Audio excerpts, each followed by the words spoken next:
Hello and welcome back to another Gunpla review. Today we're taking a look at the high-grade Future Century God/Burning Gundam. They put a G on the box, but anyway, this is the first main suit from G-Gundam.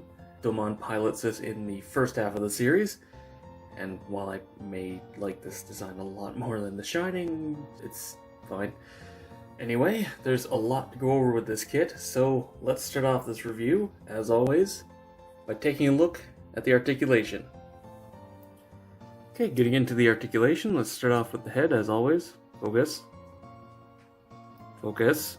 There we go. Yeah, the head, due to a thing with this, is only on a ball joint. So you get about that far back. Decently down though, I'll give them credit for that. A little bit of a tilt to either side, and about that much of a rotation either way. So definitely limited, especially for a mobile fighter. But given the reason why, I'm going to let it slide. Moving on to the shoulder, it's on a forward-facing polycap, which is pretty standard for the time. Aside from that, it's on a ball joint, so you get plenty of range there. Then there's a hinge outwards, which, assuming this doesn't bump against the shoulder, does get above 90 degrees. Of course, there's a rotation at the bicep, which is standard for the time.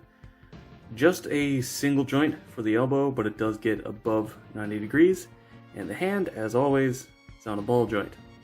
Now, moving on to the waist, there's a ball joint here, which actually has a little red piece in there to hide the gap a little bit, which is nice.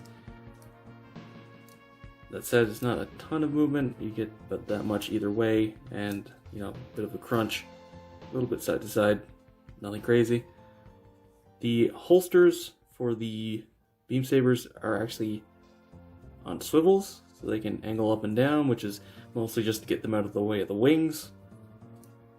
The front skirts are on ball joints. You do have to separate them, but no real problem there. Side skirts are on an outwards hinge. And the back skirt actually can move back out of the way, though both sides are connected. As for the hip joint, it's pretty standard. Just a rotation, and there's a little bit of a wiggle here, but that's just because it's attached via polycap. I'm not sure that's intentional, but hey, extra articulation. The hips are on universal joints, which get pretty much a full splits. Though, just because of the actual hip armor, I'm not sure you're going to be able to pull that off. But that said, you can pretty much get a high kick out of it, which is important, G-Gundam. Of course, there's a thigh cut, which, there's a little bit something stuck on there. There we go. Does mean that the line on the thigh is broken if you rotate it, but I do appreciate the articulation more than the aesthetic. But yeah, that's full rotation there, nothing gets in the way. The knee is on a very, very nice full double jointed bend. And then the ankle is on a forward back rock, though that's nothing crazy, and a ball joint, which is also not amazing, but you do actually get a decent rotation out of it, so can't really complain. So yeah, aside from the single jointed elbow, which is just sort of a thing from the time, this thing has good articulation. Now, getting into accessories, gimmicks, and by extension, color correction. I'm going to try and keep this short, but there is a lot to go over. Starting off with the sticker sheet, and yeah, this is a pretty big sticker sheet. For some reason they put like a Poundland barcode across the bottom in red, but yeah, I don't really know why they did that, but yeah, there's mostly black missing and a little bit of yellow, but aside from that, it's not too bad. Let's go over the stickers quickly, and then I'll talk about what I painted aside from that. The eyes, I did paint, but you do get a sticker, obviously. The head cameras, I did use the stickers for, because I'm not bothering painting that. Aside from that, these are for later. These black ones are for down here on the knee, as well as the little triangles here. Those also go on the knee. These black stripes go here. These 4 little black dots actually go on the ankle down here. Yeah. Which is definitely an odd one. These ones go down on the foot, and these are the verniers on the back of the leg, which is definitely an odd sticker to include. You don't normally see them do that, but yeah, it's actually not that hard to paint anyway. And these are the black stripes on the front skirt. These are the black stripes on the shoulder, which actually do wrap all the way around. They do include full stickers for that. Aside from that, you get, focus, these 2 little yellow circles, which are actually for the Vulcans on the chest, which is, again, an odd sticker to include for detailing, but I'm not going to complain. And aside from that, you do get these 3 circles for a thing. Let's get the sticker sheet out of the way and talk about the paint.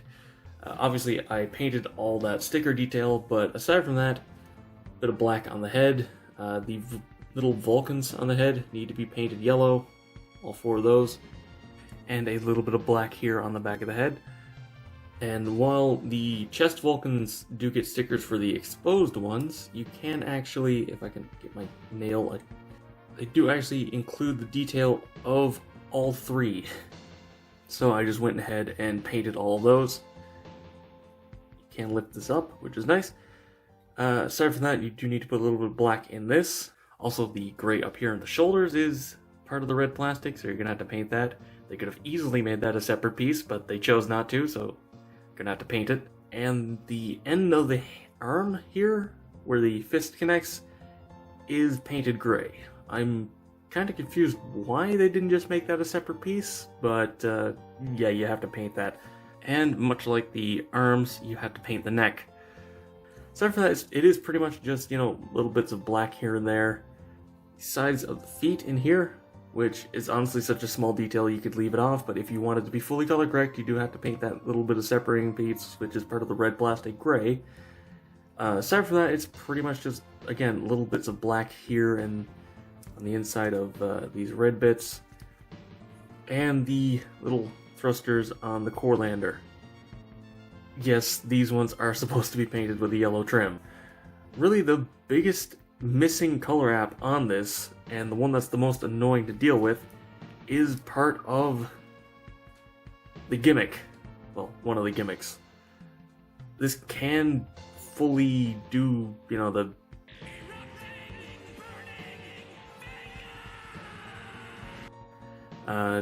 which means you have to paint this, which is part of the blue plastic. And it's supposed to be metallic green, as I've colored it, but for some reason both this and the master grade, the promotional ones, paint it yellow. When it's not activated, it's yellow, but the gem is also green, which is what the green sticker here is for, but they color it red like this. So I don't know why they're doing that, but yeah, if you want it to be accurate, it's either yellow with a green gem or green with a red gem.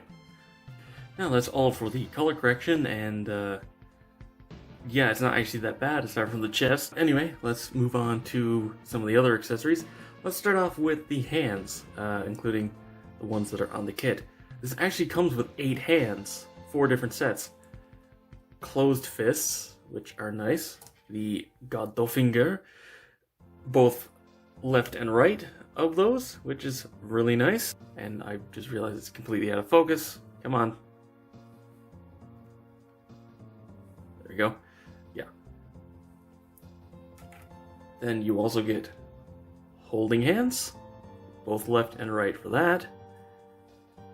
And these kind of ugly rubbery hands for one very specific pose.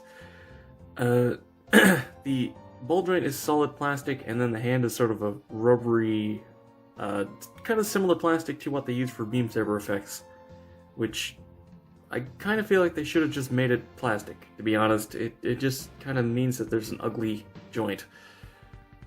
But I do like that they included the hands, even if the execution isn't perfect. And speaking of beam saber effects, you do actually get this two-sized version, which also comes with the Jagan, and I mistakenly referred to it as the same one that comes with the Boo-Woo. The Boo-Woo does not come with beam effects, but it does come with this.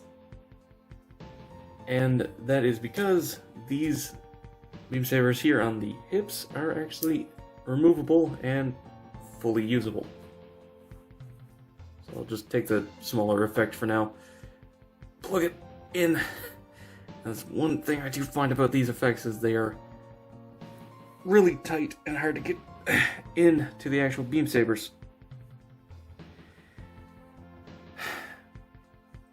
Yeah, look, I'm not going to be able to get this in, but I will say this does fit into the hand really, really well. It's not loose at all. And once I fix the beam effects to be able to get them all the way in, I think it'll be quite nice.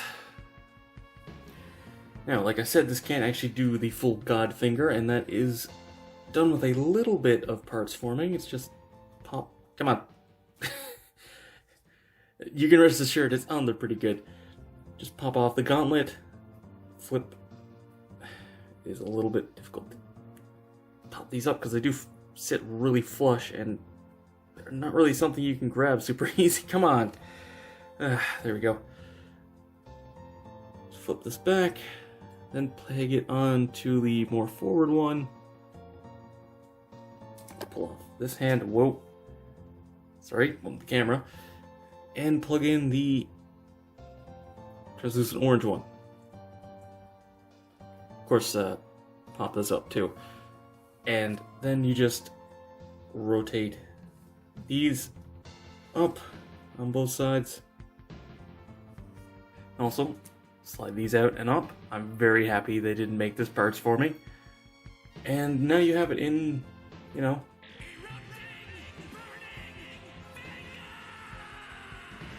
There's not a lot to say about this. It looks cool. It does it well. I'm glad that they actually worked in a hinge in this instead of, you know, part swapping it. I feel like they probably could have had this slide down too, but yeah, whatever. And finally, there is one final gimmick. If I can get it back out. There we go. And I didn't manage to scratch the paint, which is good. The Corelander is actually fully functional, which is an amazing thing to work in. It does look a little bit weird with the hole in the back, but yeah, fully functional Corelander. There was no reason for them to include this, but I'm super happy that they did.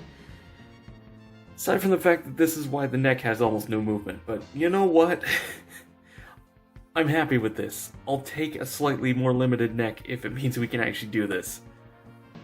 Does mean that you have to paint the cockpit, and again, that's what the silver stickers here are for. Still have to do the black trim even if you use them, but yeah, this is a super neat gimmick, and I'm very happy they included it. Oh yeah, and one more thing real quickly. You get a couple extra hands with the Nobel Gundam so that you can do this pose, and I do not know how they managed to get it posed in the actual like promotional images, because there's no room here for the Nobel's arm to fit. I do not understand how they managed to fit it in there. I didn't have the burning, obviously, when I reviewed the Nobel card here, so I figured I'd just throw this shot in here. And as for a quick size comparison, the God Gundam is about the same size as the average Gundam. It really is pretty much average height. A little bit bulkier than your average suit, but nothing crazy. So, to wrap this review up, I'm happy with the burning, but I feel like if they made it now, it would be even better. I don't think it has any major problems, but there's a couple little quirks here and there which are pretty much just from the time that I feel like would be ironed out if they made it nowadays. But the painting is all pretty minimal and mostly easy. The articulation's good enough to get it in pretty much any pose you'd want it to be in. Again, my only real complaint is the kind of limited neck joint, but again, Corelander, so whatever. And this is one of my favorite Gundam designs, so maybe I'm being a little lenient on it, but can you really blame me? If you had any interest in picking this up, it's a good kit. But keep in mind you're probably going to want to do a little bit of painting. But anyway, that's been all for this review. Thank you very much for watching. Be sure to let me know what you think down in the comments below. If you enjoyed the video, be sure to give it a thumbs up, it helps a lot. Subscribe for future reviews and watch my backlog. Go follow me on Twitter for updates, and consider supporting me on Patreon so I can keep bringing you reviews, just like this one. And as always, until next time, happy building.